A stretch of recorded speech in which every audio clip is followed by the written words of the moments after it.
ఈరోజు పిన్నెల్లి రామకృష్ణారెడ్డి మీద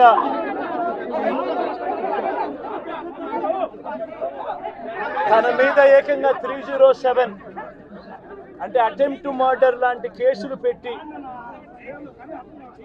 ఏ రకంగా అన్యాయంగా తనను జైల్లో నిర్బంధించడం జరుగుతూ ఉందో కూడా చూస్తూ ఉన్నాం. ఈరోజు రాష్ట్ర వ్యాప్తంగా కూడా ఇదే కార్యక్రమాలు జరుగుతూ ఉన్నాయి.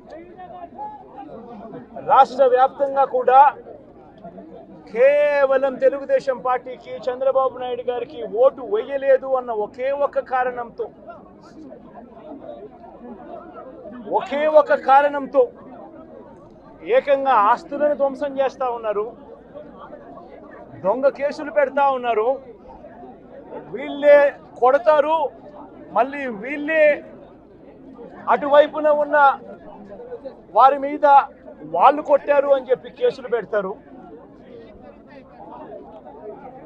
ఇంతటి దారుణంగా ఈరోజు రాష్ట్రంలో పరిపాలన సాగిస్తూ ఉన్నారు. నేను అడుగుతా ఉన్నా, ఇదే గత 5 సంవత్సరాల కాలంలో వైఎస్ఆర్సీపీ పరిపాలనలో ఉండగా, వైఎస్ఆర్సీపీ ప్రభుత్వంలో ఉండగా అప్పుడు జగన్ ఏం చేశాడు?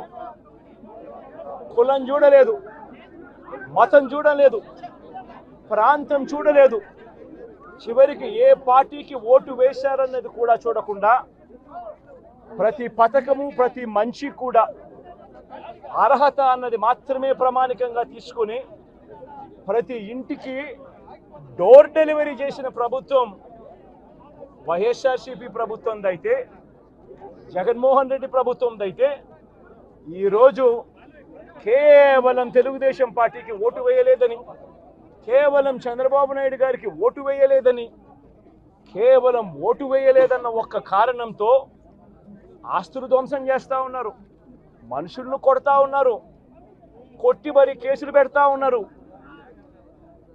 ఇంతటి అన్యాయంగా రాష్ట్రాన్ని రావణ కాష్టం చేస్తూ ఉన్నారు. రాజశేఖర రెడ్డి గారి విగ్రహాలను విరగొడతా ఉన్నారు, పగలగొడతా ఉన్నారు. ఇవన్నీ ఏదైతే చేస్తూ ఉన్నారో ఇవన్నీ కూడా శిశుపాలుని పాపాల మాదిరిగా ఇవన్నీ కూడా పాపాలు పండుతాయి. ప్రజాస్వామ్యంలో ఏదైనా కూడా ప్రజలకు మంచి చేసి ప్రజల గుండెల్లో స్థానం సంపాదించుకుని ప్రజల దగ్గరికి వెళ్ళి పలాని మంచి చేశాం కాబట్టి మాకు ఓటు వేయండి అని అడిగే పరిస్థితులు ఉండాలి తప్పనిచ్చి ఈ మాదిరిగా దౌర్జన్యాలు చేసి, ఈ మాదిరిగా అన్యాయమైన కేసులు బిగించి, ఈ మాదిరిగా ఆస్తులు ధ్వంసం చేసి, ఈ మాదిరిగా ఫియర్ సైకోసిస్ క్రియేట్ చేస్తూ